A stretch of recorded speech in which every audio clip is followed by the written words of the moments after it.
Hallelujah hallelujah. യേശുവേ ആരാധന. യേശുവേ ആരാധന. പ്രിയപ്പെട്ട ദൈവമക്കളെ, ഒരു വ്യക്തിയുടെ അനുഭവം ശ്രദ്ധിച്ചുകൊണ്ട് ഇന്നത്തെ ശുശ്രൂഷകളിലേക്ക് നമുക്ക് പ്രവേശിക്കാം. എൻ്റെ ഒരു ഷിജിൽ, ഞാൻ ഡൽഹിയിൽ നിന്ന് വരുന്നു. എനിക്ക് 4 വർഷമായി വായിൽ പൊട്ടലും വയറുവേദനയും വയറ്റിൽ എരിച്ചിലും വിളിച്ചിലുമായിരുന്നു.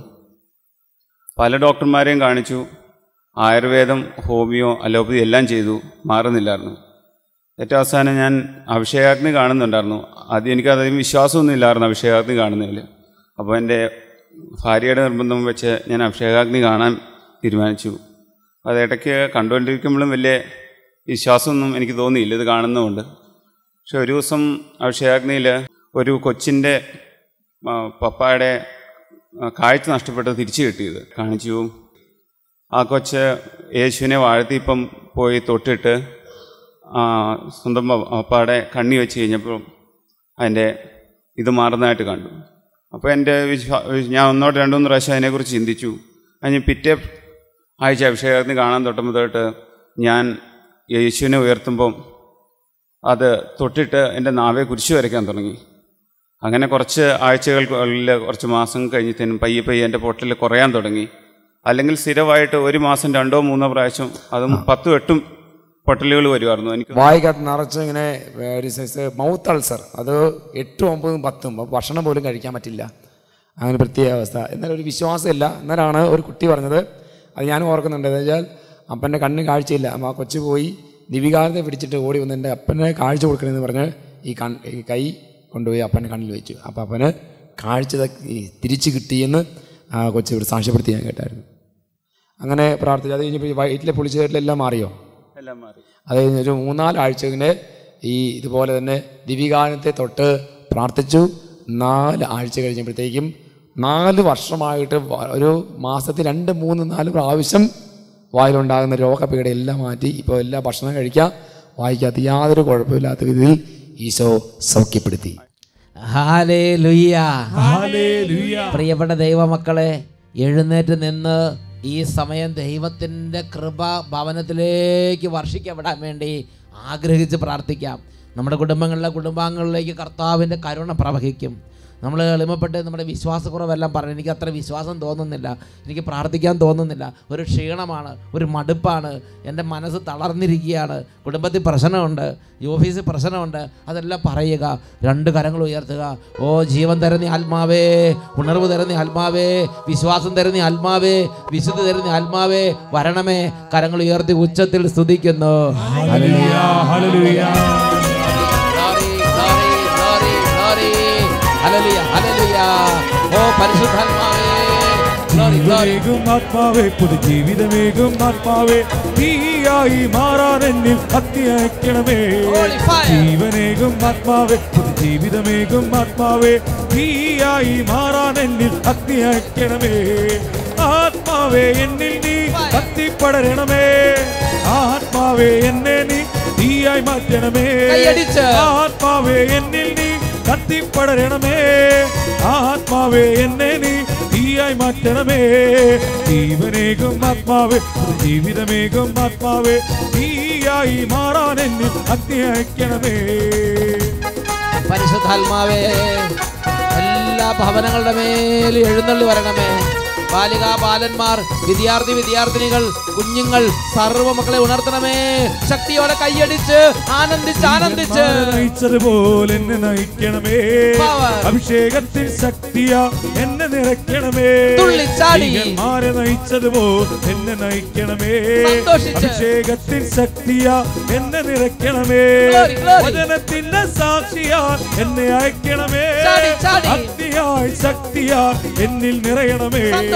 വചനത്തിന്റെ സാക്ഷിയാ എന്നെ അയക്കണമേ. അഗ്നിയായി ശക്തിയാ എന്നിൽ നിറയണമേ. ആത്മാവേ എന്നിൽ നീ കത്തിപ്പടരണമേ. ആത്മാവേ എന്നെ നീ തീയായി മാറ്റണമേ. ആത്മാവേ എന്നിൽ നീ കത്തിപ്പടരണമേ. ആത്മാവേ എന്നെ നീ തീയായി മാറ്റണമേ. ആത്മാവേ എന്നിൽ നീ കത്തിപ്പടരണമേ. ആത്മാവേ എന്നെ നീ തീയായി മാറ്റണമേ. ആത്മാവേ എന്നെ നീ തീയായി മാറ്റണമേ, തീയായി മാറ്റണമേ, തീയായി മാറ്റണമേ. ഹല്ലേലൂയ, ഹല്ലേലൂയ.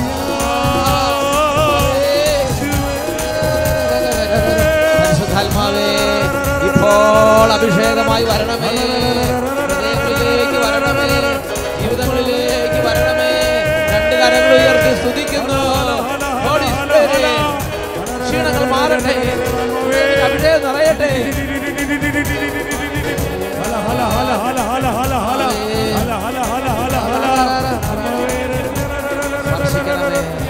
തൊടണമേ, അഭിഷേകം ചെയ്യണമേ, ജീവൻ നൽകണമേ. Glory glory glory glory glory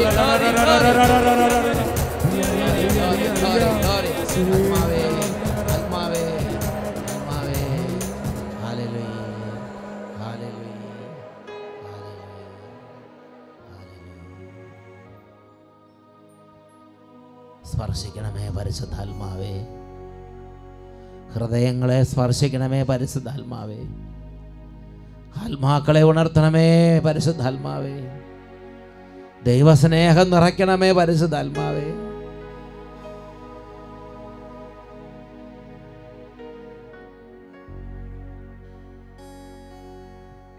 hallelujah, ഹല്ലേലൂയ, ഹല്ലേലൂയ, ഹല്ലേലൂയ. ദൈവത്തിരിക്കുക. പ്രിയപ്പെട്ട ദൈവമക്കളെ, ഇന്ന് ചിന്തിക്കാൻ പരിശുദ്ധാത്മാവ് നമുക്ക് നൽകുന്ന വിഷയം ദൈവത്തിൻ്റെ കരുണ എങ്ങനെ നമുക്ക് ലഭിക്കും. How can we achieve the Mercy of God. ദൈവത്തിൻ്റെ കരുണ എങ്ങനെ നമ്മുടെ ജീവിതത്തിൽ അനുഭവിക്കാൻ സാധിക്കും. വിശുദ്ധ ലിഖിതങ്ങളിൽ സങ്കീർത്തന പുസ്തകം 145 അധ്യായം 8 മുതൽ 10 വരെയുള്ള തിരുലിഖിതങ്ങളിൽ ദൈവത്തെ വെളിപ്പെടുത്തുന്ന വചനങ്ങൾ എങ്ങനെയാണ് വായിക്കുന്നത്? കർത്താവ് കൃപാലുവും കരുണാമയനും ക്ഷമാശീലനും സ്നേഹസമ്പന്നനുമാണ്. കർത്താവ് എല്ലാവർക്കും നല്ലവനാണ്. തൻ്റെ സർവ സൃഷ്ടിയുടെയും മേൽ അവിടുന്ന് കരുണ ചൊരിയുന്നു. കർത്താവേ, അവിടുത്തെ എല്ലാ സൃഷ്ടികളും അവിടുത്തേക്ക് കൃതജ്ഞതയർപ്പിക്കും. അവിടുത്തെ വിശുദ്ധർ അവിടുത്തെ വാഴ്ത്തും. ഉച്ചത്തിൽ പറയാ ഹല്ലേലൂയ, ഹല്ലേലൂയ. പ്രിയപ്പെട്ട ദൈവമക്കളെ, വിശുദ്ധ ലിഖിതം ഇവിടെ വെളിപ്പെടുത്തുകയാണ് കർത്താവ് കൃപാലുവാണ്. കൃപാലു. അടുത്തത്, കർത്താവ് കരുണാമയനാണ്. കരുണാ സമുദ്രമാണ്. നമുക്കിത് അനുഭവമില്ല, നമ്മൾ വിഷമിക്കുകയാണ്. അടുത്തത്, കർത്താവ് ക്ഷമാശീലനാണ്. എല്ലാം ക്ഷമിക്കാൻ ഒറ്റ സെക്കൻഡ് എല്ലാം ക്ഷമിക്കും. അത്രയും നല്ല ഹൃദയം. നമുക്കത് അനുഭവമില്ല, നമ്മൾ വിഷമിക്കുക, നമ്മുടെ പാവത്തെ ഓർത്ത് നമ്മൾ വിഷമിക്കുക. അടുത്തത്, അവിടുന്ന് സ്നേഹസമ്പന്നനാണ്. നമുക്ക് അനുഭവമില്ല, അവിടുന്ന് സ്നേഹസമ്പന്നനാണ്. നമുക്ക് അനുഭവമില്ല. അടുത്തത്, കർത്താവ് എല്ലാവർക്കും നല്ലവനാണ്. എല്ലാവർക്കും നല്ലവനാണ്. പക്ഷെ നമുക്ക് തോന്നുകയാണ്, ഞാൻ പ്രാർത്ഥിച്ചിട്ട് എനിക്കൊരു അനുഭവം കിട്ടണില്ല, എനിക്ക് എൻ്റെ പാപമെല്ലാം പോയോ, ദൈവത്തിന് ശരിക്കും എന്നോട് ഇഷ്ടമുണ്ടോ, ദൈവം എൻ്റെ അടുത്തുണ്ടോ? ദൈവത്തിൻ്റെ സ്നേഹത്തെ സംശയിക്കുക, ദൈവത്തിൻ്റെ സാന്നിധ്യത്തെ സംശയിക്കുക. ഒരു വ്യക്തി ഒരു ദിവസം എന്നോട് ചോദിക്കുകയാണ്, ഈശോയുടെ കുരിശിൻ്റെ അടുത്ത് 2 കള്ളന്മാർ കടന്നു, അതിൽ ഒരു കള്ളൻ എങ്ങനെയാണ് നല്ല കള്ളനായത്? 2 കള്ളന്മാർ തന്നെയല്ലേ? പ്രിയപ്പെട്ട സഹോദരങ്ങളെ, ഒരുപാട് വ്യക്തികളുടെ ഉള്ളിലിരിക്കുന്ന ചിന്തയാണ്, ദൈവം ചിലരോട് നല്ലവനാണ്, ചിലരോട് ദൈവം നല്ലവനല്ല. വിശുദ്ധ ലൂക്കായുടെ സുവിശേഷത്തിൽ 23 അധ്യായം 42-43 തിരുലിഖിതങ്ങൾ, അവിടെ നമ്മൾ വായിക്കുന്നത് എങ്ങനെയാണ്? യേശു കുരിശിൽ കിടക്കുന്ന സമയത്ത് യേശുവിൻ്റെ ഇരുവശങ്ങളിലുമായി 2 കള്ളന്മാരെ കുരിശിൽ തറച്ചു. ആ 2 കള്ളന്മാരും അവരുടെ ജീവിതത്തിൽ അങ്ങേയറ്റം ക്രിമിനലുകളായതുകൊണ്ടാണ് രാജ്യം അവരെ തുറുങ്കിലടച്ചു, അവരെ കൊലക്കുറ്റത്തിന് വിധിച്ചു, അവരെ തൂക്കിക്കൊല്ലാൻ, അവരെ ജീവനെടുക്കാൻ വിധിച്ചു. അങ്ങനെയാണ് യേശുവിൻ്റെ കൂടെ അവരെ കുരിശിൽ തറച്ച് കൊല്ലാൻ സാഹചര്യം ഉണ്ടായത്. അപ്പോൾ ആ 2 കള്ളന്മാരിൽ ഒരു കള്ളൻ എങ്ങനെയാണ് നല്ല കള്ളനായത് എന്ന ചോദ്യത്തെ ഇപ്പോൾ നമുക്ക് വിശകലനം ചെയ്യാം. 42-41 ലിഖിതങ്ങൾ. അവൻ തുടർന്നു, യേശുവേ, നീ നിന്റെ രാജ്യത്ത് പ്രവേശിക്കുമ്പോൾ എന്നെയും ഓർക്കണമേ. യേശു അവനോട് അരുളി ചെയ്തു, സത്യമായി ഞാൻ നിന്നോട് പറയുന്നു, നീ ഇന്ന് എന്നോടുകൂടെ പറുദീസായിൽ ആയിരിക്കും. അവൻ നല്ല കള്ളനായി മാറി, അവൻ നല്ലവനായി മാറി. ജീവിതകാലം മുഴുവനും തകർന്ന് തരിപ്പണമായ വ്യക്തിയാണ്. ജീവിതകാലം മുഴുവനും ദുർനടപ്പ്, ജീവിതകാലം മുഴുവനും പലതരത്തിലുള്ള തോന്നിയാസങ്ങൾ. ഇങ്ങനെ ജീവിതത്തിൽ കർത്താവിനെ വേദനിപ്പിച്ച ഒരു ദൈവ പൈതലാണ്. എന്നാൽ ജീവിതത്തിൻ്റെ ഒരു ക്ഷണത്തിൽ അവൻ്റെ ജീവിതത്തിൽ അവൻ ദൈവത്തിൻ്റെ കരുണയ്ക്ക് വേണ്ടി ഹൃദയം അല്പം ഒന്ന് തുറന്നു. ഇതിനെക്കുറിച്ച് വിശുദ്ധ ഫൗസ്റ്റീനയുടെ ഡയറി കുറിപ്പുകളിൽ വിശുദ്ധ ഫൗസ്റ്റീനയ്ക്ക് യേശു വെളിപ്പെടുത്തി കൊടുത്തിട്ടുള്ള ചില പ്രബോധനങ്ങൾ, വെളിപ്പെടുത്തലുകൾ നമുക്ക് കാണാൻ സാധിക്കും. 1507 ഖണ്ഡിക, 1507 ഖണ്ഡികയിൽ നമ്മൾ വായിക്കുന്നത് ഇങ്ങനെയാണ്: ദൈവത്തിൻ്റെ കരുണ ഒഴുകി വരുന്നു, ദൈവത്തിൻ്റെ നന്മയെ ആരും സംശയിക്കാതിരിക്കട്ടെ. ഒരു വ്യക്തിയുടെ പാപങ്ങൾ രാത്രി പോലെ ഇരുണ്ടതാണെങ്കിലും ദൈവത്തിൻ്റെ കരുണ നമ്മുടെ ദുരിതങ്ങളെക്കാൾ ശക്തമാണ്.